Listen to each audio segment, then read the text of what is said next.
We hear it on the hustings, we hear it in throne speeches, from guest speakers at luncheons. Small businesses are the bedrock of the Canadian economy, the lifeblood of our society.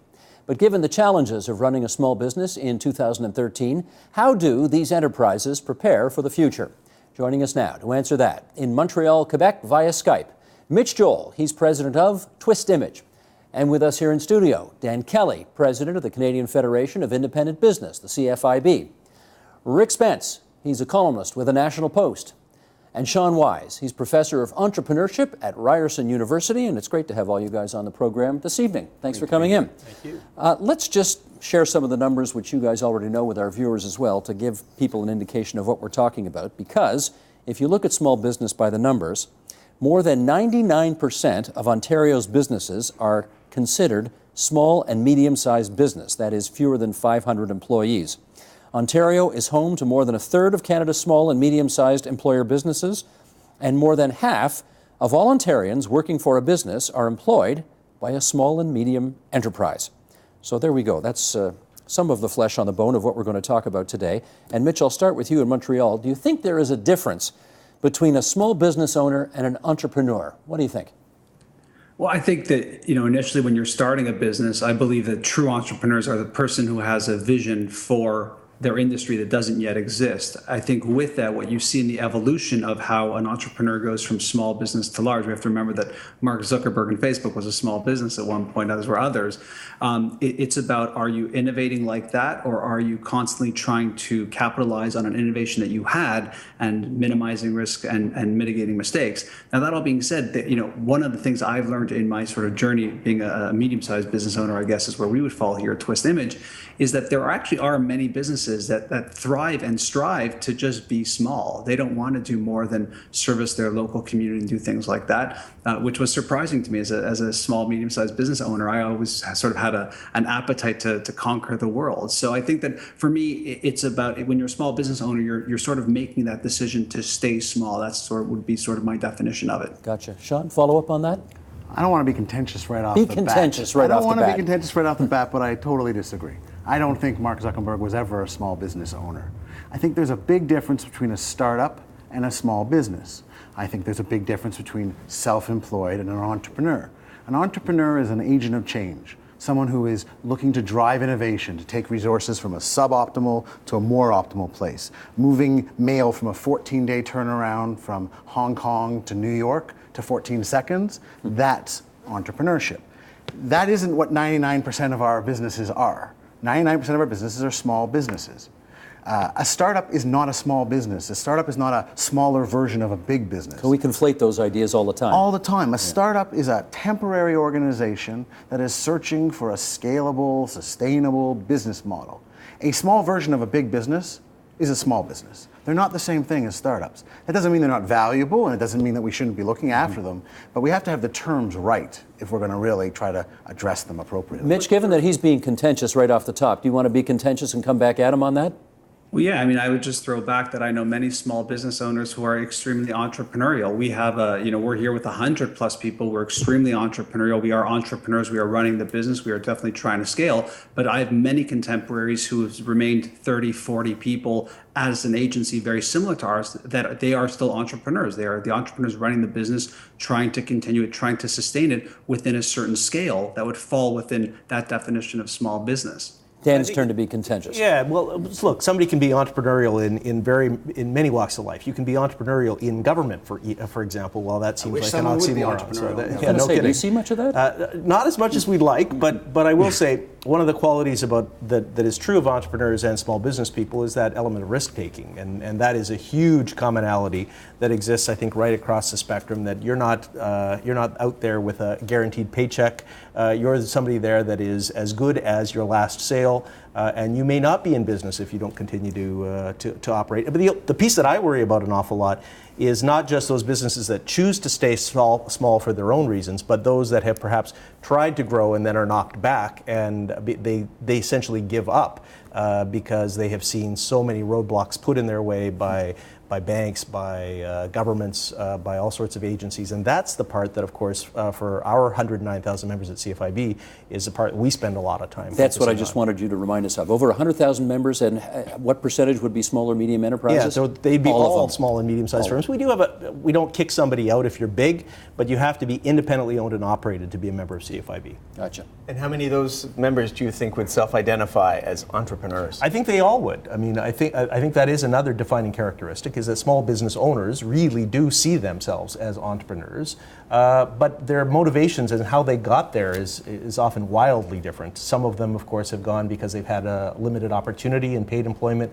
Some have been there because they've taken over a family business. So it is, but I think that they would, in their heart of hearts, feel that they are entrepreneurs, absolutely. Rick, do you ask the question because you're not sure they all ought to identify that way? Well, I've been covering the small business scene for many years. I was editor of Profit. We called it the magazine for Canadian entrepreneurs. And we sort of defined entrepreneurs as anyone who wants to really grow their business, develop innovation, and really do something special with it.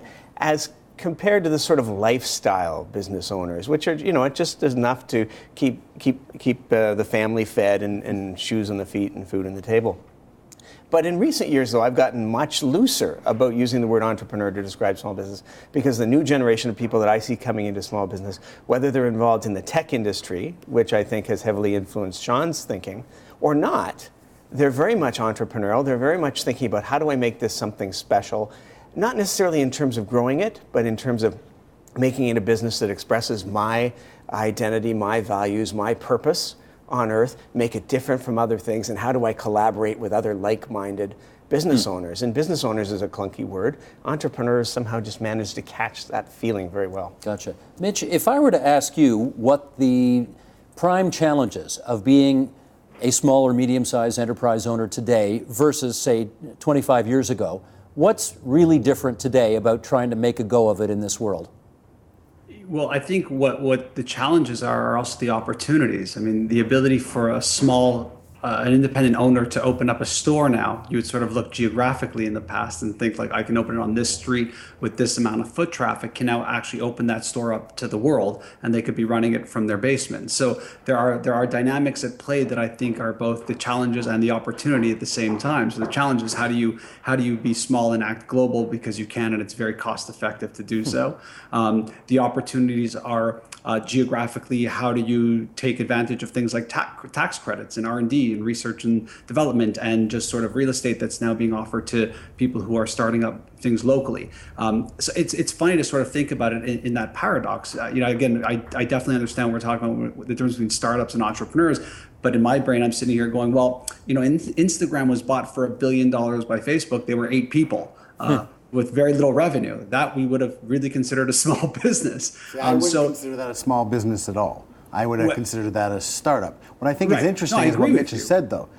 Entrepreneurs see challenges as opportunities. And as much as I like to give Mitch the credit for that, it was Machiavelli who said that. and I think that that's true amongst small business owners who have to make better decisions to make more with less resources, less access maybe. But I don't think Instagram is a small business. I don't think that just because there's 8 people around a table, it defines it as a small business. But it's got 8 employees, so it's not a big business. The number business. of head count isn't how you should be judging the size of a business. Revenue? Revenue would be one aspect, but then you've got 2 businesses they didn't have any revenue. I think you have to look at more of the formal terms. Roger Martin from one of the other business schools says that an entrepreneur is someone who looks at an opportunity, creates a 10x solution, and does throw with out-of-the-box thinking. Mitch has demonstrated all of those things. Is he an entrepreneur? Well, if it's a self-identified term, as my colleague Rick has said, maybe he is. My concern is more not getting it right, it's all agreeing to it. Because I worry that when you have these looser definitions, then when you apply policy or government programs or support, you run the risk of mitigating people's expectations in the wrong way. Understood. If you're really looking to fund startups with shred credits, that's great.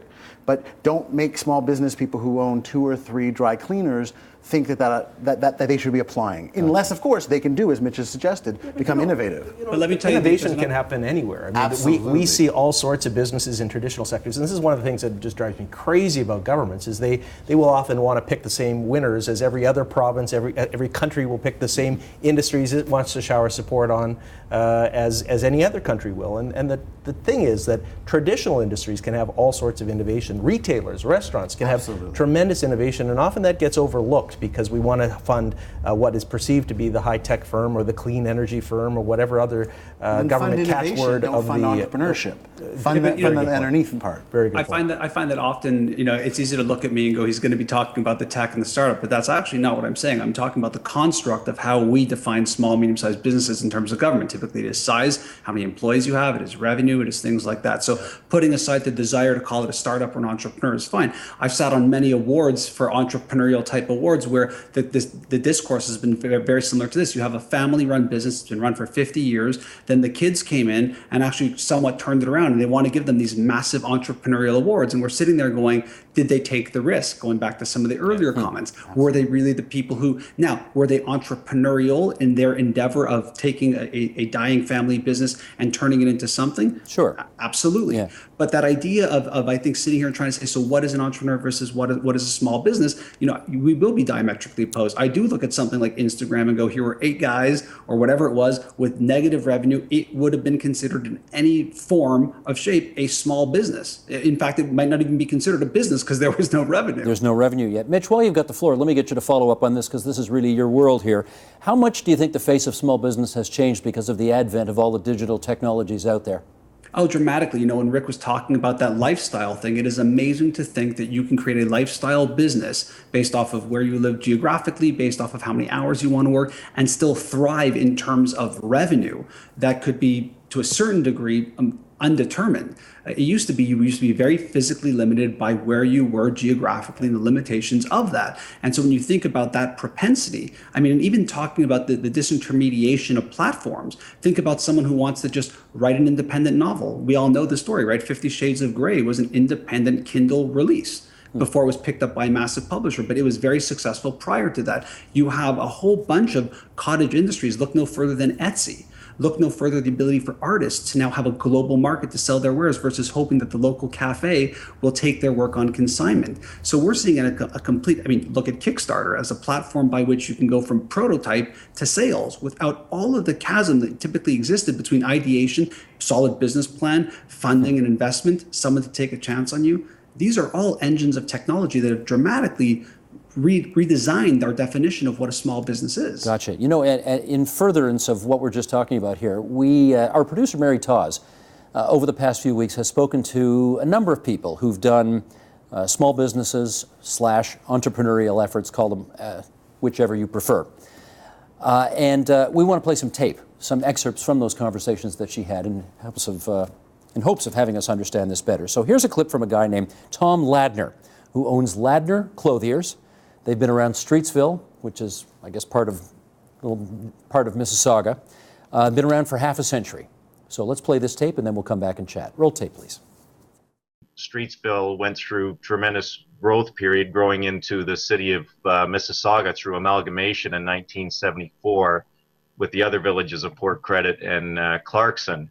So essentially, we're still the village in the city, but we certainly are in a large urban environment now, much larger than it was in 1959. So I grew up in the business and in the village. I still live here with my family, and I've seen tremendous change throughout all the years that we've been here at Ladner's Clothiers. Todd Ladner, still in business half a century later. Geography. How much does geography depend on how successful you're going to be in this game? It really depends on what kind of business we're talking about. There really are two worlds, the digital world and the analog world. And we still need analog businesses. We still need the dry cleaner. We still need the local jewelry store, the convenience store, the camera shop, the photo guy, all those businesses you find on main streets in small towns and big cities. But the really exciting thing, and it's not really new anymore, but it still blows me away all the time, is to see what the young people are doing with even with those businesses. And you talk to someone and they say, well, I'm starting a business now, and I met someone this morning. He says, yes, well, he's from India. He's bringing in gemstones from India and selling them to wholesalers here because he has a background. This has nothing to do with technology, but he has a background that allows him to think globally. And the technological infrastructure we have is the jet plane that goes to Delhi, 3 times a day, and allows him to do something that big corporations used to have to do. And then if you look at what IT has done and enabling anyone, it used to be you'd have to say, okay, as Mitch said, where am I going to put up a building? How am I going to do this? Mm-hmm. How am I going to make money for the rent? Now you buy a .com and you've got real estate. And it costs $10 a year. So the really exciting part about this is that the very definitions of business, further to the conversation we were having earlier, are changing. Governments have a struggle to get their heads around this because self-employment is changing. People are now working for part of the time as a paid employee. Then they may work 6 months directly on their own as a self-employed person. They may work in partnership with somebody in California, another person far overseas on a particular project for 2 years. Then they go back into paid employment. Governments, unions have real struggles to try to figure out and set public policy around these areas. But from a business perspective, it can be really, really exciting and powerful social agents of change. Sean, getting back to the geography issue, I mean, that was the question here, the democratization. Mm-hmm. I mean, Mitch talked about it. So my sister likes to make arts and crafts. She likes to make artisan bracelets and bead necklaces. And in their first 10 years of doing that, she had to go and find boutiques to carry it. She had to sort of do all of that work. But as Mitch recognized and mentioned, Etsy now allows some of that to fall away. What's Etsy? Etsy is a craft warehouse on the internet, where if you want to make a Doctor Who scarf, and instead of just selling it to the 5 Doctor Who fans that you know, you can put it on Etsy and sell it to the 5 million people who visit Etsy. Does that stand for something, Etsy? You know what? No, that's just the name. I think that's just the name they came up with it. But I guess the point about geography is very important because you're no longer limited to just selling to the people you can physically touch and reach on a daily basis at your store. You can put your store on a place where they can go from anywhere.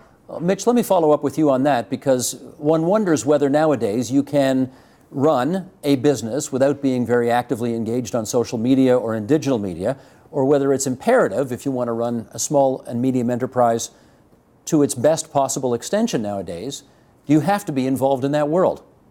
The Ladner story reminded me of a personal account. So 10 years ago, I was visiting Singapore. And on the trip, we went to Bangkok in Thailand. And I was told if you're going to Bangkok in Thailand, you absolutely must get clothes made. So you fly in. We went to a very small shop. It looked very similar to the one we just saw in that video. The person fits you. You come back the next day. You try the clothes on. Off you go. But that's not where it ends. They actually really stay engaged with you. They keep your measurements on file. You can just literally email them what you're looking for. I need 3 more shirts. They will email you swatches. And so that sort of relationship that we were looking at in that video, it was reminiscent to me of a relationship that now I've had for over 10 years with a clothing manufacturer, clothing maker, local shop just like that.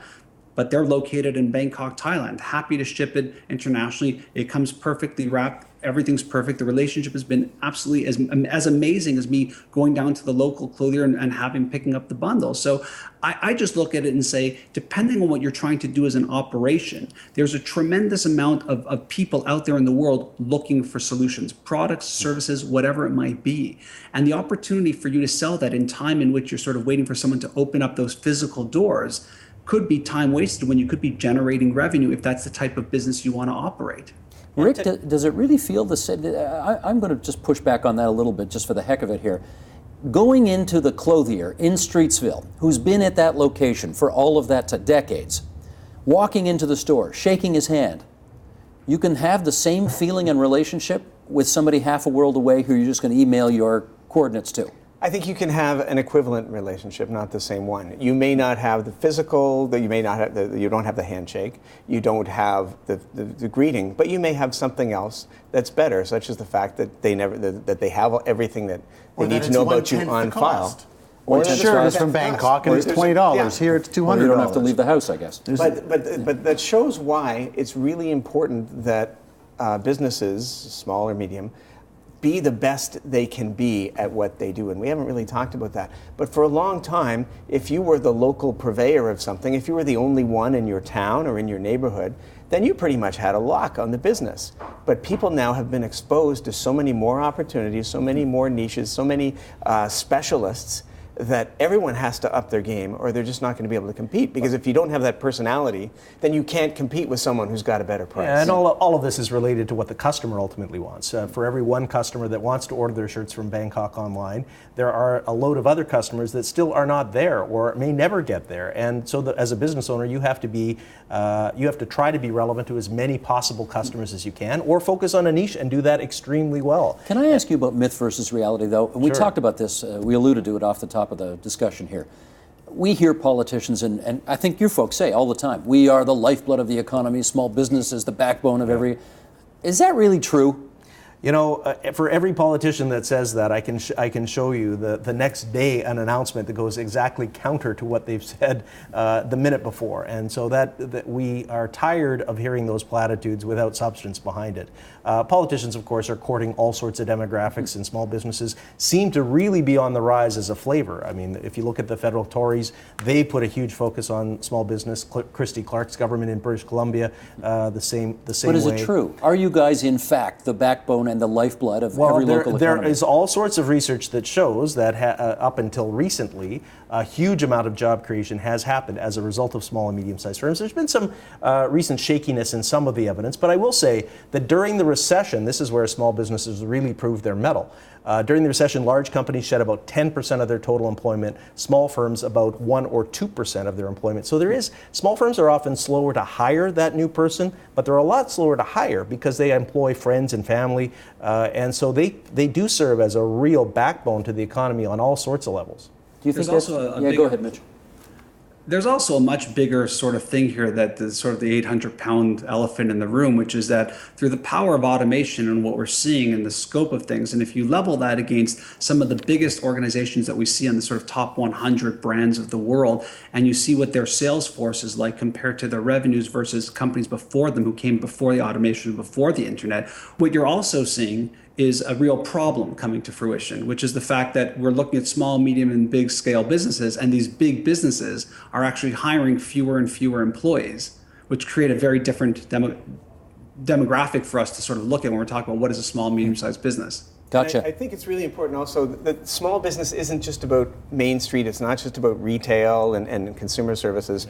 A big part of it is business services. None of the big businesses in Canada would survive without small businesses serving them, and increasingly they're contracting out. That's why they have fewer employees today. They're contracting out so much more, whether it's the running of the cafeteria, whether it's contracting out the design and the marketing. Most of these businesses aren't really very good at anything, and they only do that by hiring small businesses, which were founded by people who used to work in a big business, learned to do the marketing, and the HR, the operations, the processes, and they help them. Gotcha. And they help them be good. So it's very much an ecosystem where everyone is interdependent. We will always have the small firms because big firms are bad employers sometimes. They piss people off, people quit, they start new businesses, and the companies hire them back. Can you say that on TVO?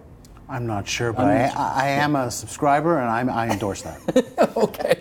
Apparently profanity is allowed at the National Post, but okay.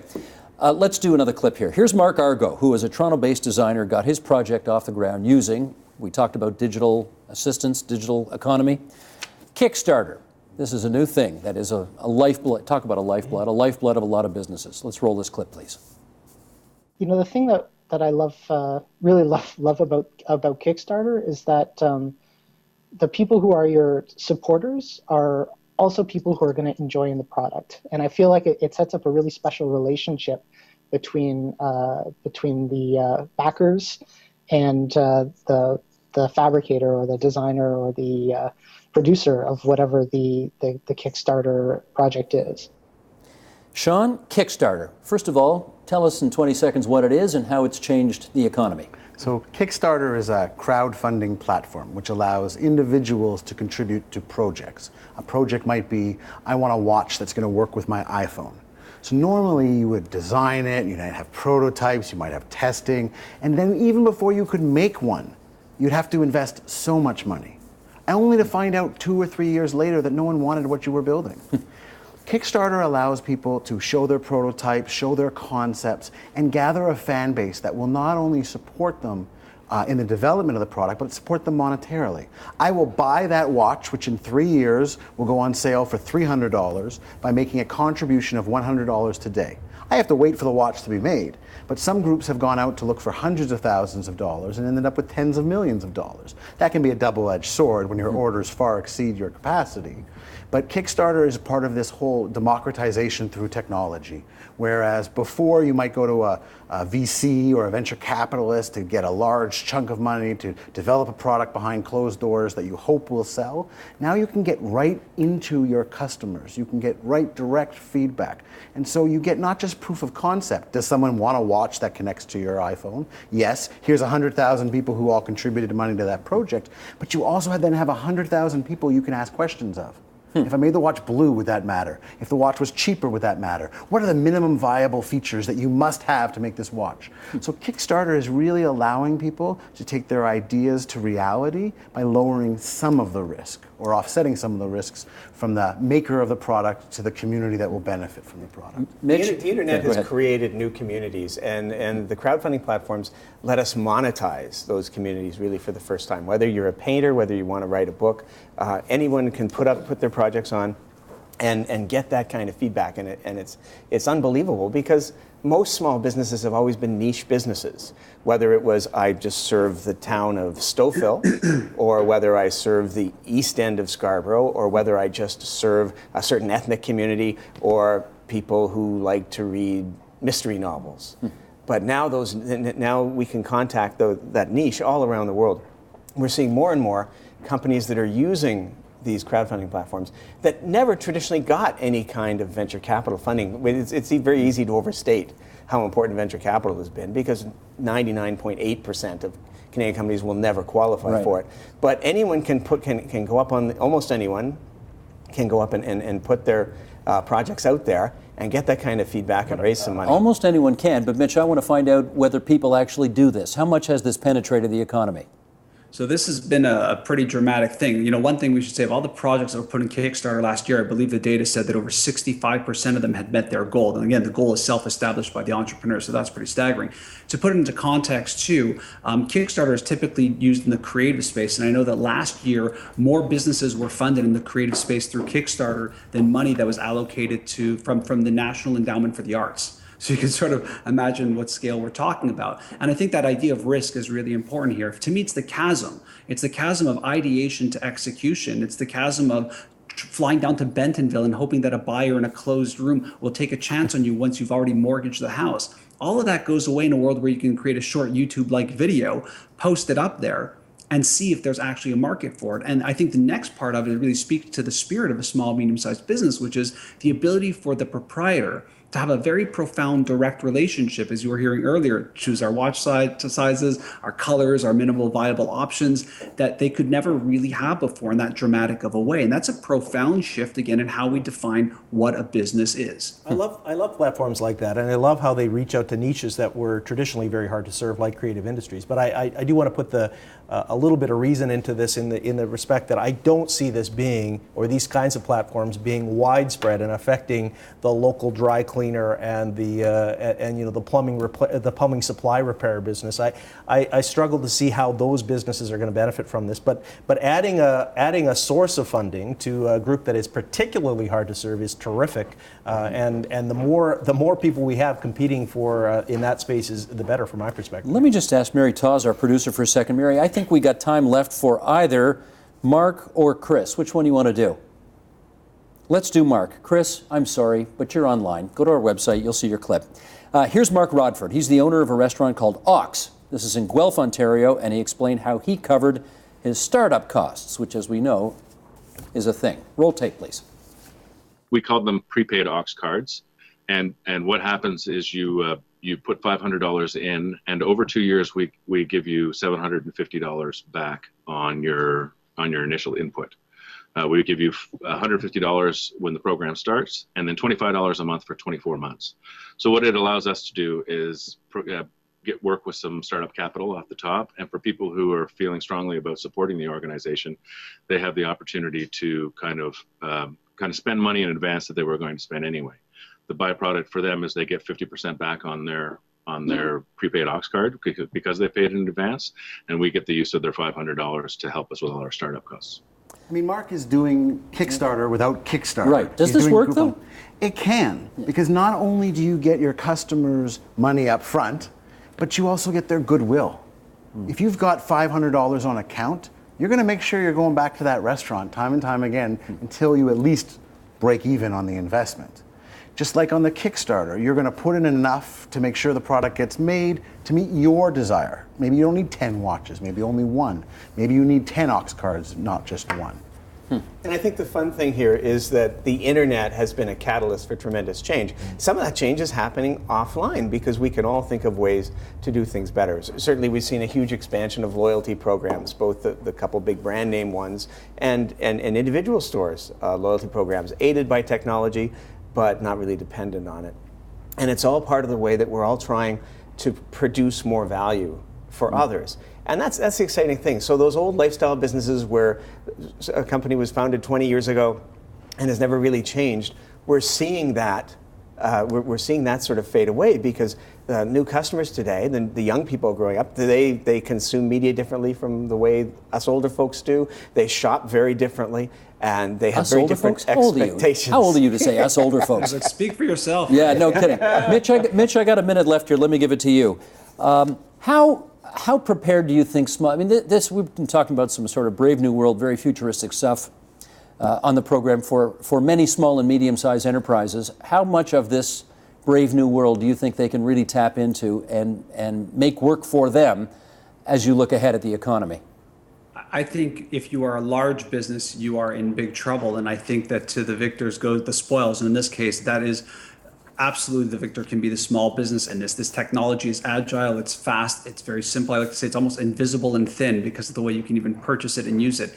And so the opportunity for the small and medium-sized business to take these tools and technologies and make them more of a utility to their consumers and more engaged with their consumers provides an opportunity unlike any other. I would argue, I argue it in my book and I argue it all the time with people, that there's never been a better time to actually be a small business owner because of the low cost and barriers to entry because of all this technology. I mean, thinking about the fact you can even get something as robust as a Google Analytics platform for basically free is astounding to someone like me. Gotcha. Mitch, thanks for plugging the book you run in the summer, talking about the book. We showed it a number of times during the program, so thank you for reminding us about that. Mitch Joel, the president of Twist Image, via Skype from Montreal, Quebec. Thanks for being there for us, Mitch. And here in studio, Sean Wise, the professor of entrepreneurship at Ryerson University, Dan Kelly, the president of the CFIB, Rick Spence, the columnist with the National Post. Thanks so much, guys. Appreciate your time tonight. Thank you. Thank you. Support Ontario's public television. Donate at tvo.org.